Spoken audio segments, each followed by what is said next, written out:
currently one of Britain's most successful mediums. Please welcome my next guest, Maureen Flynn.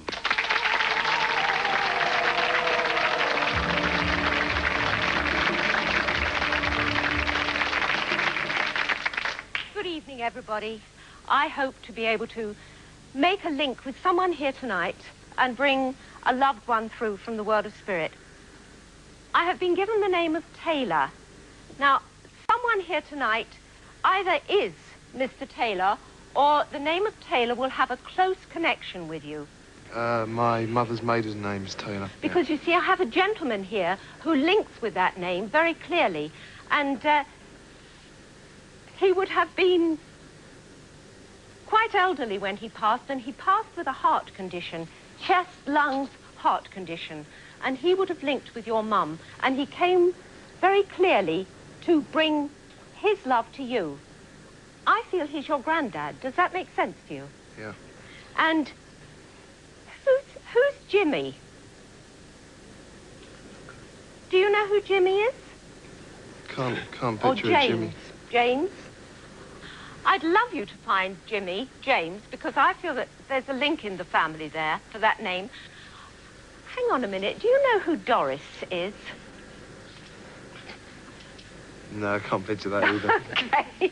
I know I made a mistake linking this gentleman with Doris, because he doesn't look a bit like a Doris, as I said. But I do know that I'm in the same area here.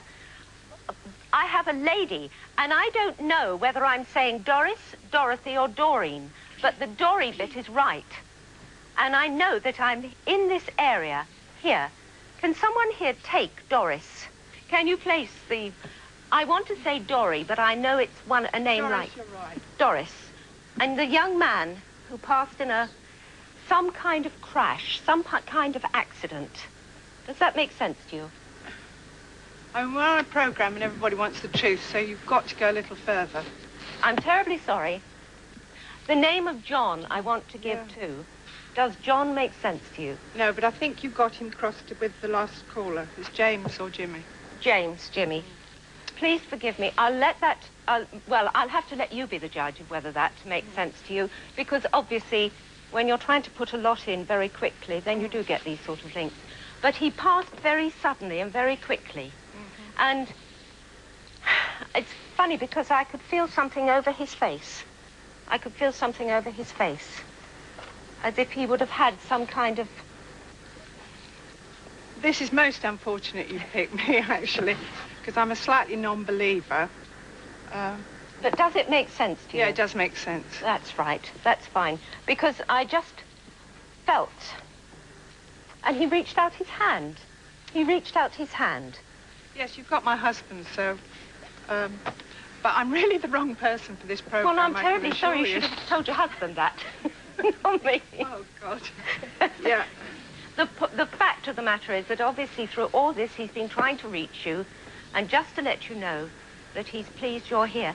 But I hope that maybe his link with you will bring you some joy that he's here with you tonight, and a lot of love.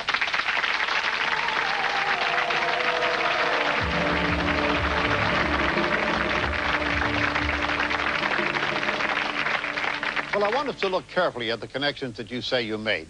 Let's take a vote. First, how many people in our audience tonight can connect with the name Taylor? About 30%. And now, how many people can relate to the condition of the grandfather? About 55%. So to sum up, about a third connect with the name Taylor, and over half connect with the details of the grandfather. Well, that's very interesting. Maureen's statement seemed to be more general than each of you thought before we took the vote. Make of that what you will. Let's consider whether you might have forgotten other details which none of you picked up. Do people remember accurately what takes place in a reading? Well, we have with us tonight Mr. Rod Beale. Mr. Beale, you're a satisfied client of Maureen's, I understand. Is that correct? Yeah. She did a reading for you not too long ago, which I understand you think is a very good reading. Yes, she did. A few simple questions, if I may. First of all, how long did the thing last, first of all, the reading? About half an hour. About half an hour. How many names, pardon me, did she give you during that period of half an hour? Probably half a dozen. About half a dozen. And did they all hit? Not everyone. How but many did they would had you a say? similar sounding, like Doreen, Maureen, that type of thing. Well, you were kind enough to give us a tape recording of that reading done by Maureen Flynn for you. And for your information, during your reading, Maureen Flynn tried these names, and they are on the tape of the reading that you're referring to.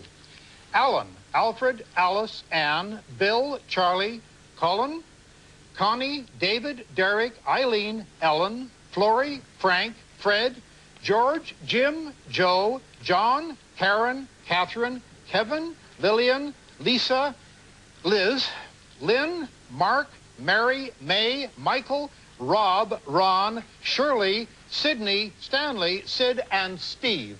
That's 37 names, and she also asked you if you could connect with any name beginning with an N or an L, and you could not do so. Now, in the ones that were accepted, and you did accept 9 of the 37 that were given, these were some of the categories: a son, a lodger, a brother, a nephew, an adopted nephew, a grandfather, a fellow worker, a cousin, and the neighbor's dog. Now, that's right out of context. I'm sorry? Right out of context. We have a transcript of it right here, sir, and you may have that transcript to refer to it, and the names, I think, are outlined there, all 37 of them. You can analyze anything. You can analyze Encyclopedia Britannica. Mr. Beale is here because he felt that what he actually got on that tape made sense to him, very much so. Private sittings, one must also remember that a person just cannot, in the first sitting, be absolutely sure. If you're going to make a research of these things, there should be a number of sittings taken with the medium, and over a long period of time, checking the results. I've been a medium for 60 years, and I've always said, if I give a 70 or 80% perfect demonstration, I do very well. Archdeacon Perry, is it? How do you do, sir? I wonder what your opinion of this whole thing is. Would you share it with us? The veil between this world and the next is a very odd veil, and you can occasionally see through it. Not as often as mediums and psychics think, but it certainly can be seen through occasionally. But I do think a lot of it comes down to probabilities. And here we see the obvious problem that we disagree about what it means. You gave a good example in that tape there with the 37 names. People remember the ones that make sense and they forget the ones that don't make sense. But we're all left with different opinions. Some people feel like I do, well, there are so many names, we could all connect up to it, it means nothing to me. Other people, when it touches something important to them and stirs emotions in them, they feel genuine emotions that we shouldn't just wash away and say are worthless. I would love to understand what's going on, but I'm afraid I don't. Well, thank you all for your comments, and thank you very much, Maureen, for taking part.